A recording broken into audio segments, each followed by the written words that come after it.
I'm Craig Hugert, and I'm an Alabama fan. They're a good band. Yeah. I'm a Star Trek geek, and one of the things that those of you who know me really well probably know is that one thing I find very comforting is picking my nose. So that's something to know about me. And for everybody who hasn't heard this, it's good to remember you can pick your nose, you can pick your friends, but you can't pick your friend's nose. So keep that in mind. So the message today, the title is 3 Secrets to Being Single and Satisfied. And Ann, if you'll click over on the slide for me. There we go. And it could just as easily be 3 secrets to being married and satisfied. So just pay attention if you're either married or single. Okay? So, that being said, there are some things about being single that are just better. We can probably agree on those things. Like after lunch today, you may have one of these conversations. You say, hey, where do you want to go eat? I don't care. How about Jim and Nick's? No, not Jim and Nick's. How about Burger King? No, not Burger King. And it just goes on and on. I don't have to do that. I just pick a place and I go. That's all I do, right? I can go to a place like the Galleria, a big mall. I can go to one store, pick up what I want, and leave. So I can do those things. I can even fart in bed and nobody complains.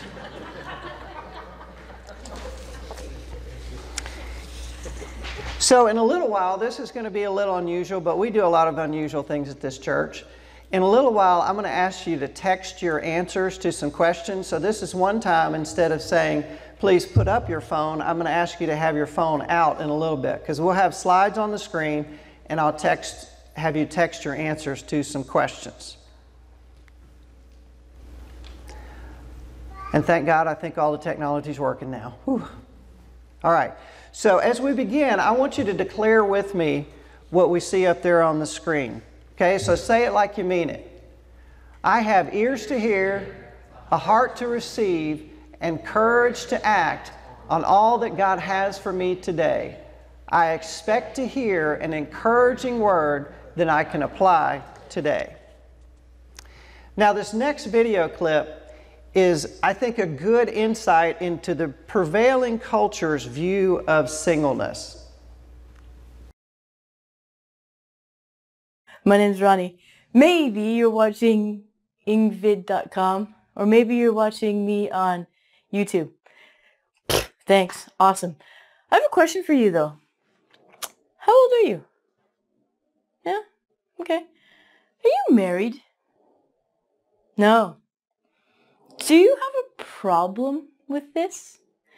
Because I know before I got married, I had no problem not being married, but other people did. For example, my friends who were married, maybe they were jealous.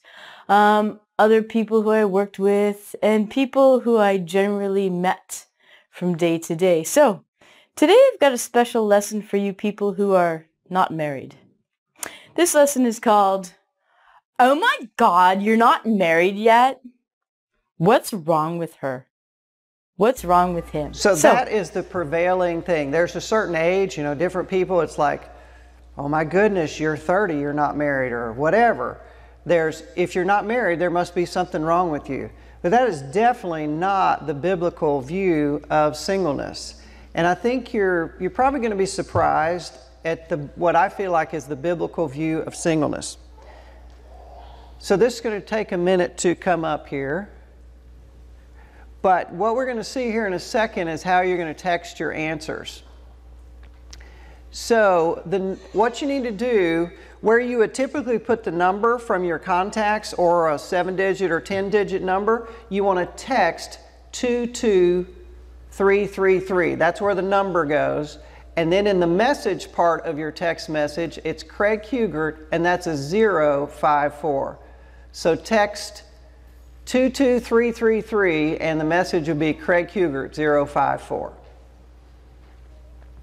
And so once you do that, you're going to get something back that says you've joined Craig Hugert's session, and then you see the question up there. The question is, how many sermons on the value of singleness have you heard in the past 5 years? So you'll text your answer either A, B, or C. So A for 0, B for 1 to 5, and C more than 5. Can you repeat those texting instructions, please? Sure. You want to text to, the number is 22333, and what you text in the message is Craig Hugert 054. And that's CRAIG HUGGART 054. So we have one answer so far. Some people are faster than others. Okay, we'll give it a little bit more. Are we getting a few more?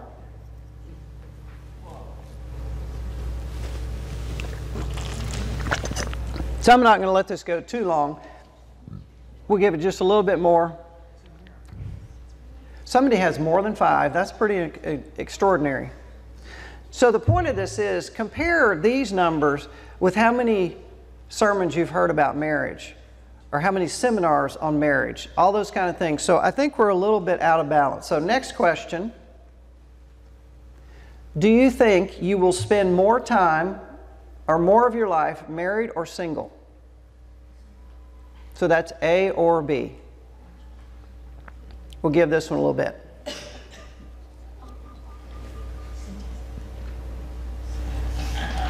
Well, I guess everybody thinks they're going to be married longer. I don't know. Wow, poll is full. So that's 25 responses it takes to make the poll full, because I'm using the free version and because I'm cheap. So this is a bit of a trick question. Think about this a second. You're born single, you get married. Your marriage is going to end either through death or through divorce. And in all eternity, you're going to be single. So everybody is going to be single longer than they're married.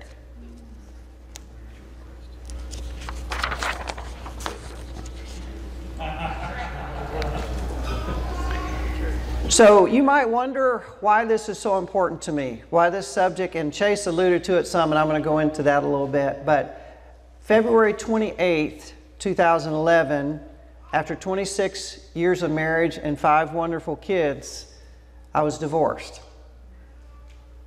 And that began the most difficult, dark, hard time of my life for me and for my family as well. But by the grace of God, I got through it. And I tell you, that really deepened my faith, deepened some relationships. I had some great friends. When you go through a crisis and there are friends that are there for you, those are real friends. So fast forward a couple of years, and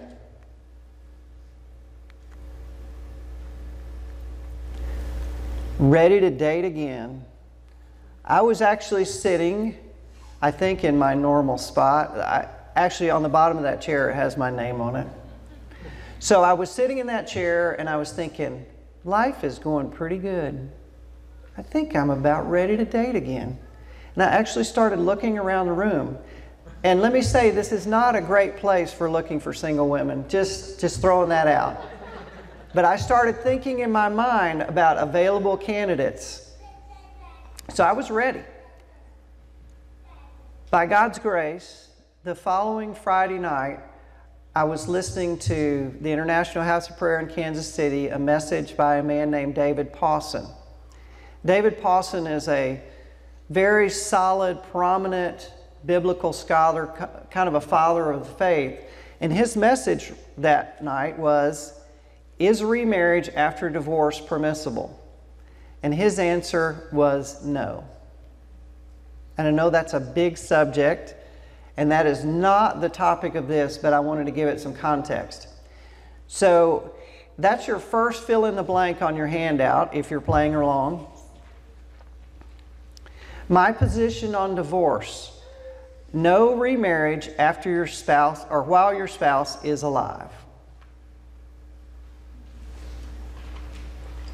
So I didn't just go on that sermon, although I felt like God was speaking to me. I got his book on the same subject. And I read the book. My conclusion was, this guy's right. I gave it to a couple of people, or gave my conclusion to a couple of people I really trust, and they agreed. And so I felt like for me, while my wife is still alive, I'm not free to remarry. So I'm like, I really better get happy as a single person. And I gave you a couple of resources on that. I'm not, believe it or not, the only person on the planet who feels that way. John Piper's one prominent person who feels the same.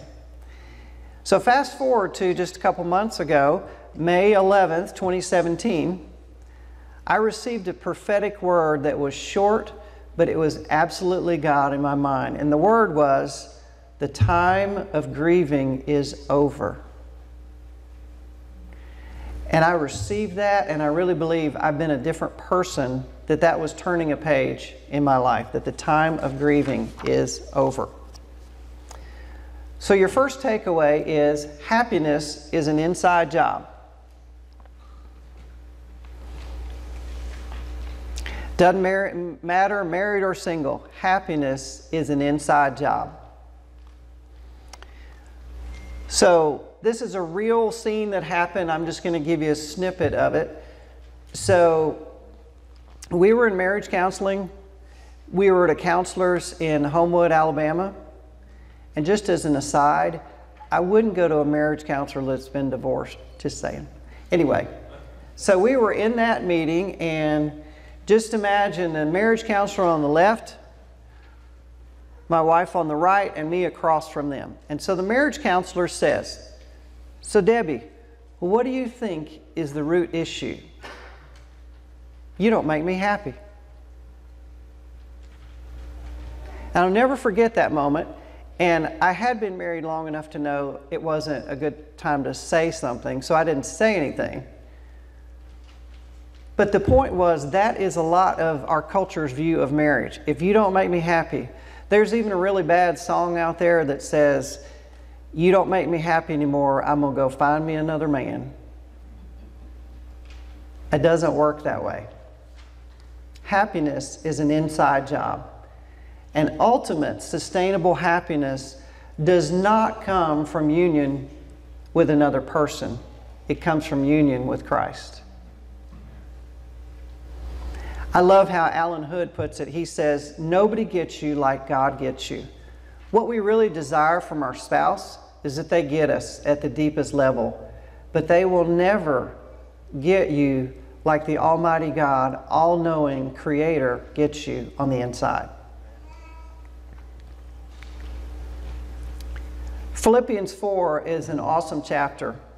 Just want to give you a few snippets out of there. Rejoice in the Lord always. Be anxious for nothing. I can do all things through Christ who strengthens me. Now, I remember Tim Tebow putting that on his eye black, and man, especially athletes love that verse. I can do all things through Christ who strengthens me. In context, though, that verse means I can be happy in every situation I find myself in. That's what that verse means if you read the whole chapter. Happiness is an inside job. Wednesday morning I was praying, and this is a bit of an aside, but I felt like I wanted to share it.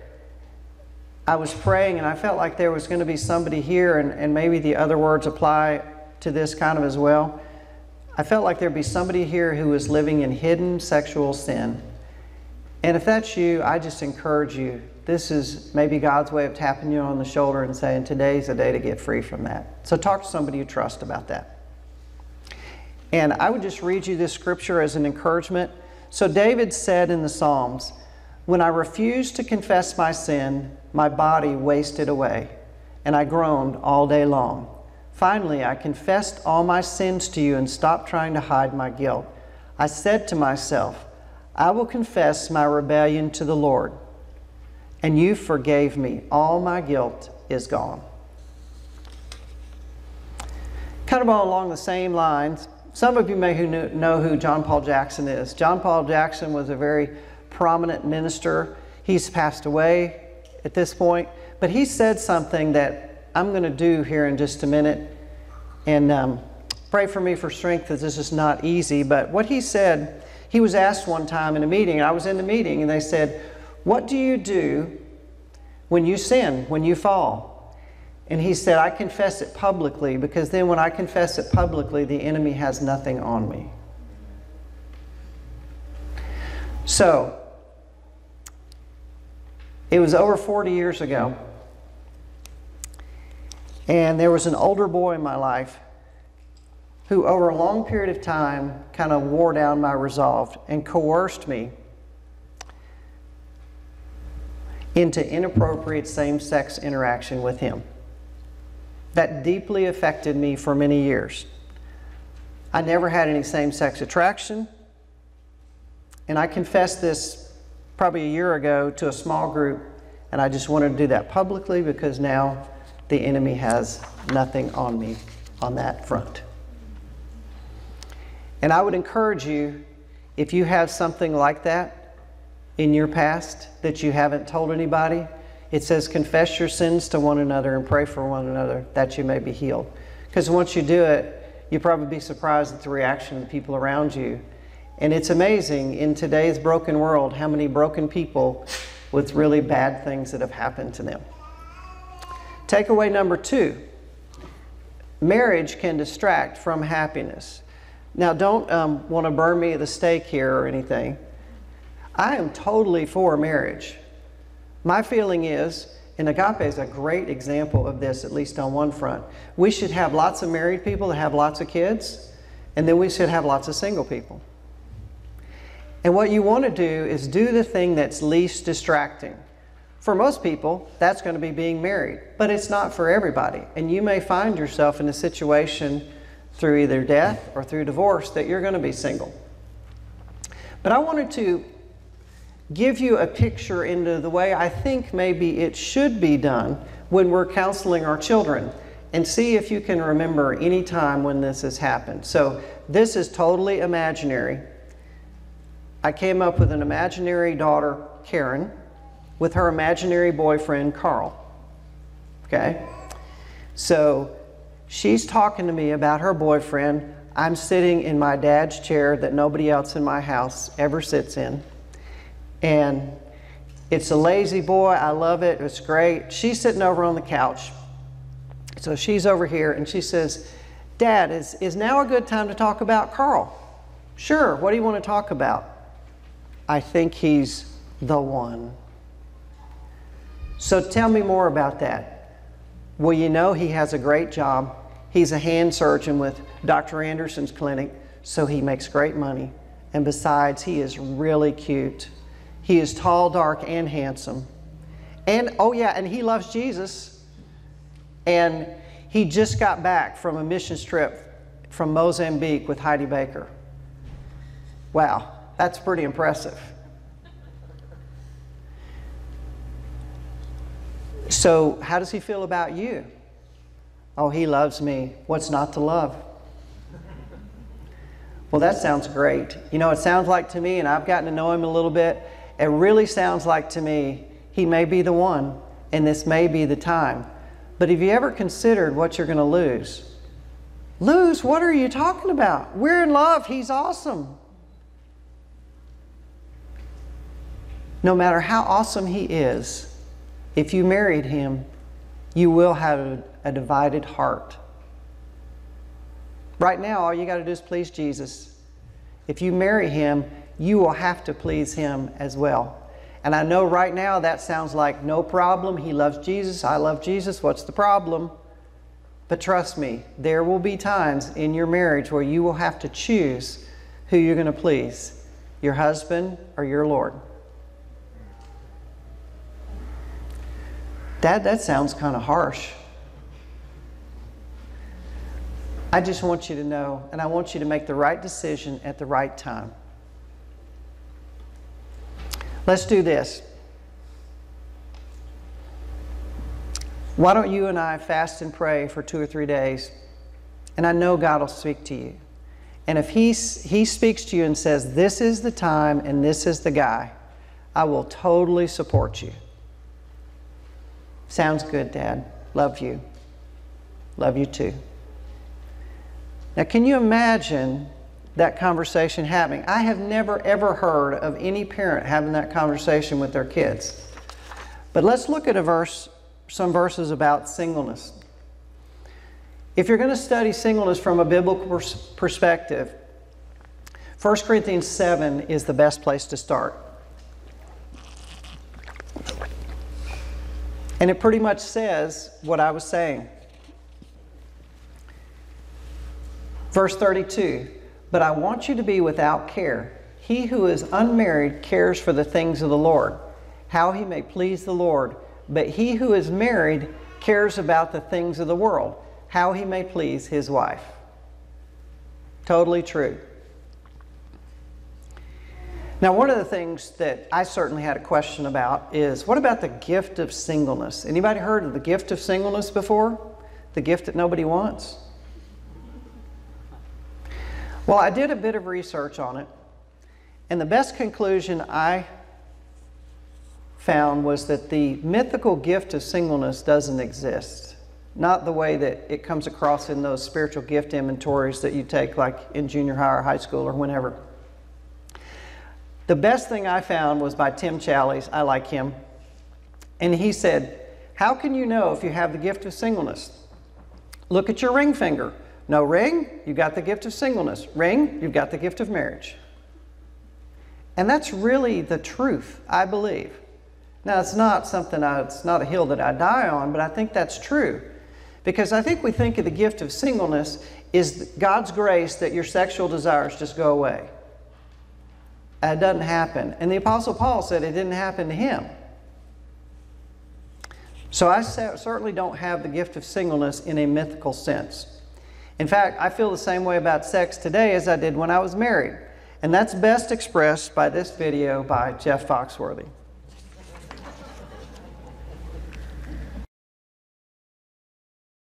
I learned early on in our relationship that women are complicated creatures, and once I accepted that, it made everything a lot easier for me. But I have found that because women are complicated, they like to think men are complicated too. You ever hear a group of women talking to each other? Ooh, I wish I knew what he was really thinking. Ladies, I will tell you what we're really thinking. We're really thinking, I'd like a beer and I'd like to see something naked. That's all. So, takeaway number 3, singleness is a gift from God.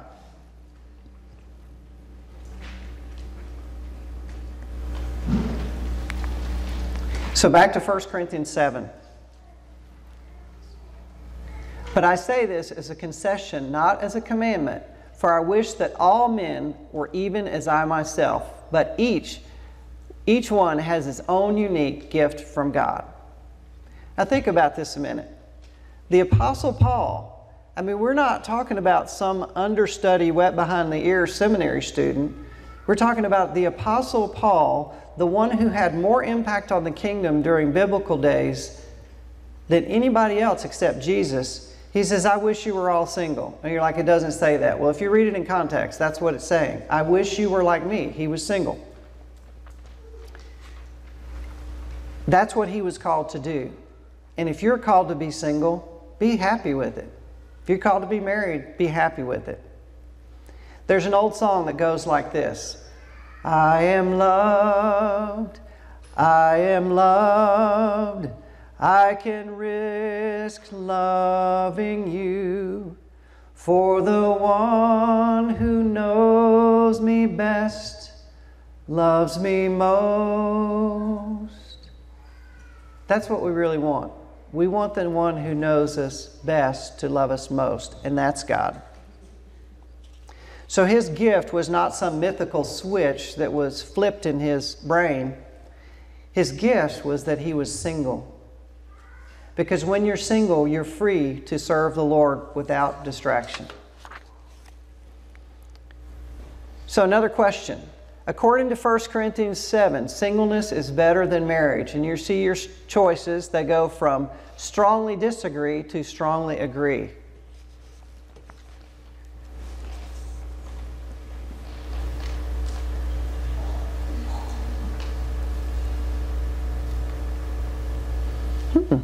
kind of scattering around there. Say it again. Yeah, the question is, according to 1 Corinthians 7, singleness is better than marriage. Interesting. That question could be read a lot of ways. That wasn't a trick question, but that was a question. So this is an open-ended question, and your answers will just appear up there, whatever you answer. What is better than singleness? Better about singleness. Oh, some answers are coming across from the other. Okay, what's better about singleness? Alone time. There you go.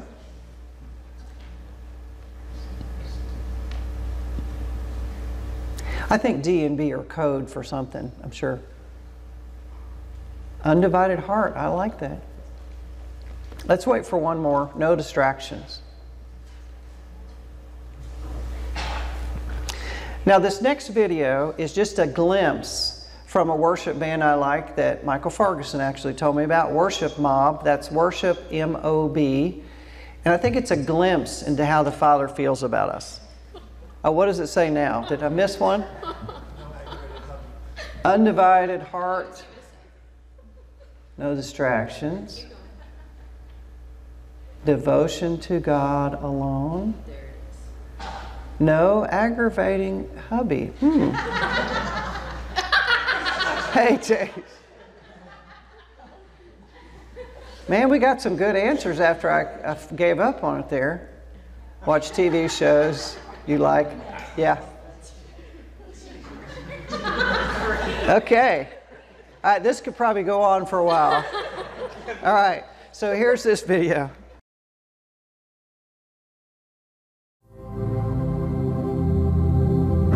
How astonishing, how bewildering.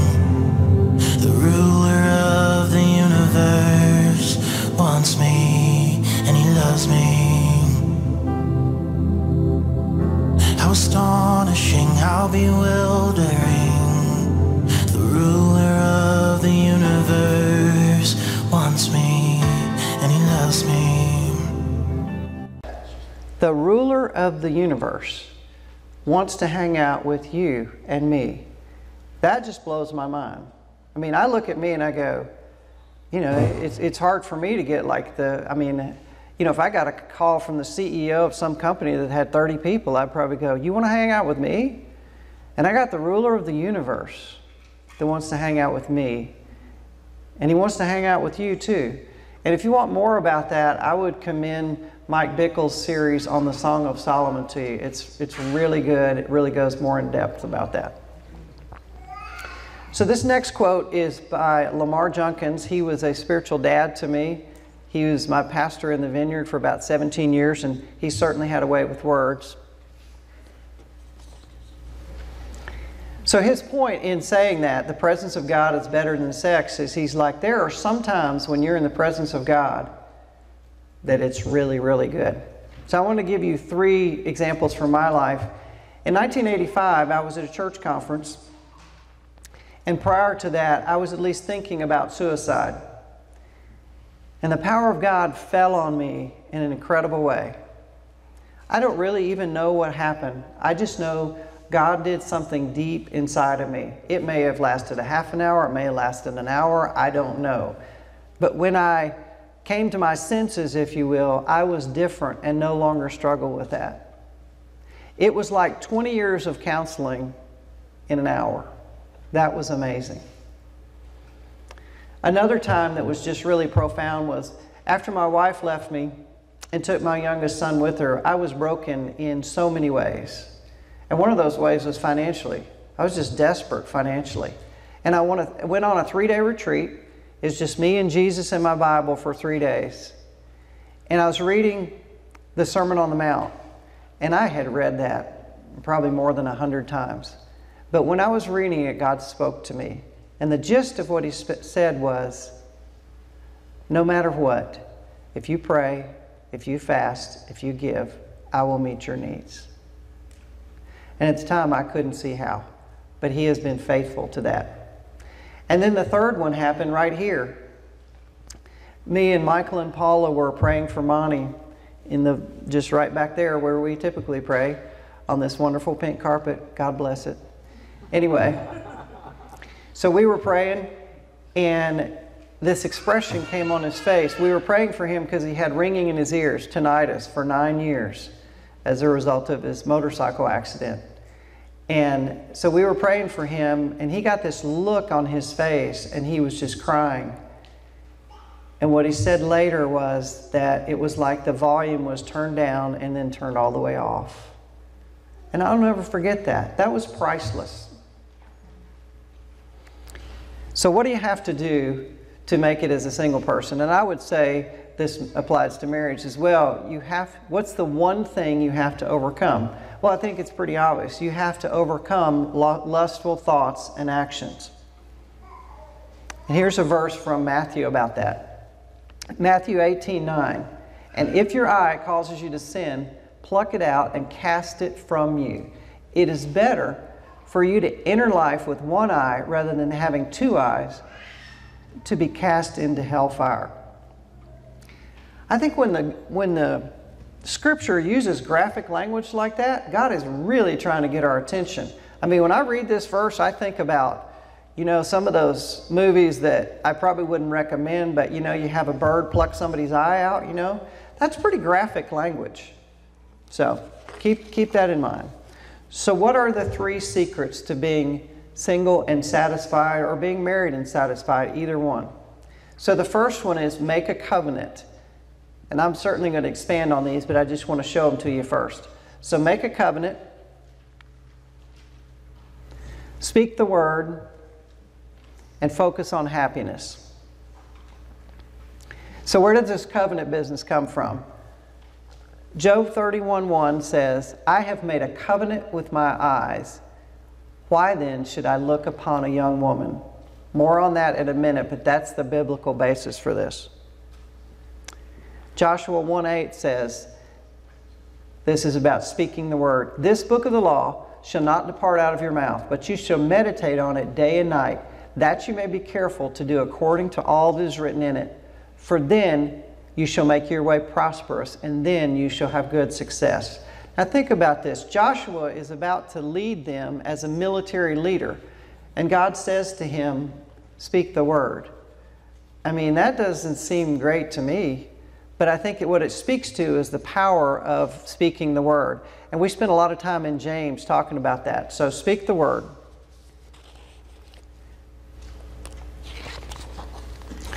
And then focus on happiness. This is one of my favorite Bible verses on happiness.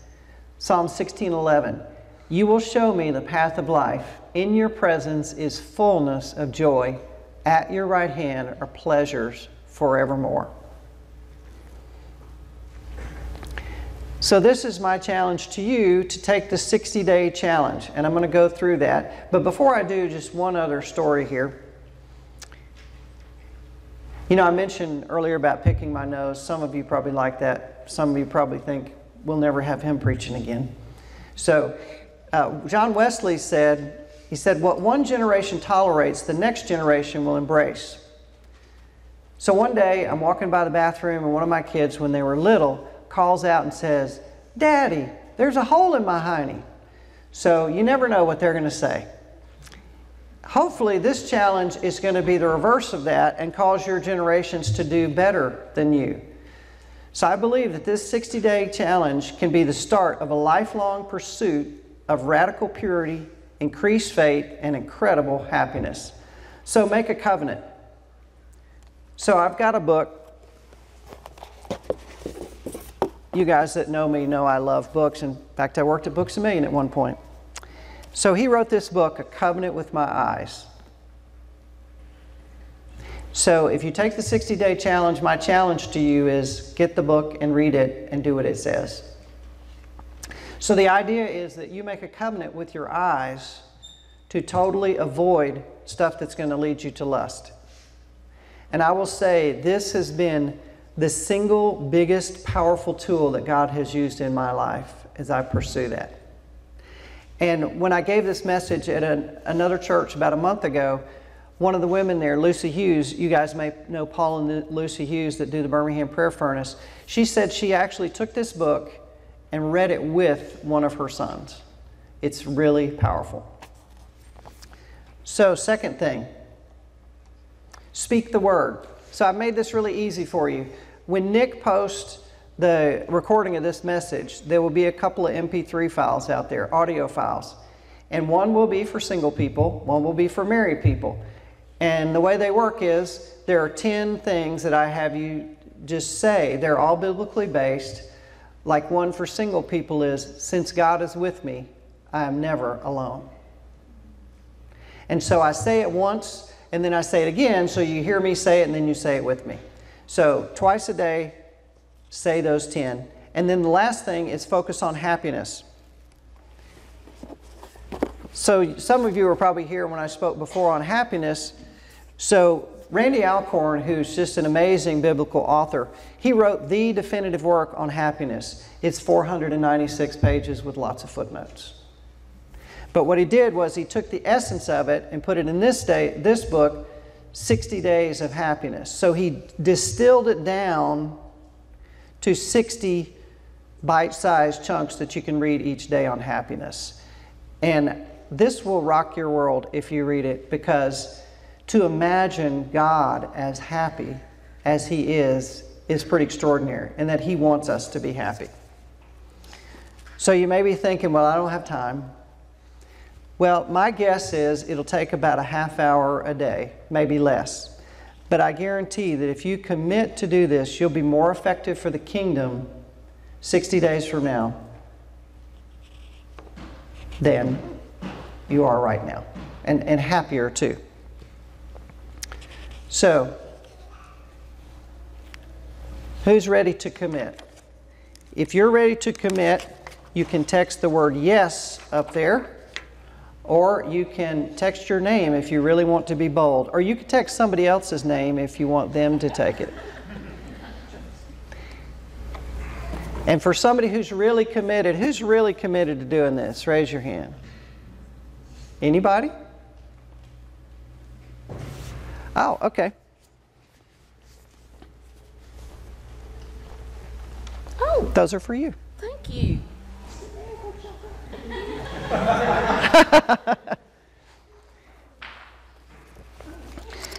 And also, I've got a few jump drives. If you want to get started right away, these have the MP3 files on them, and I'll leave these up here.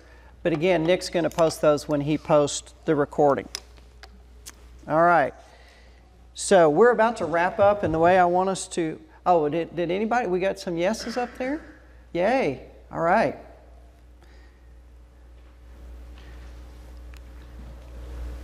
So as we end, I just want us to say this 3 times together. And you know I'm a teacher, so I do hokey stuff. So I just want us to say it a little bit louder each time, and then we'll wrap up. So let's say this like you mean it. I can do all things through Christ who strengthens me. I can do all things through Christ who strengthens me. I can do all things through Christ who strengthens me. Thank you. And with that, I'm going to turn it back over to Chase.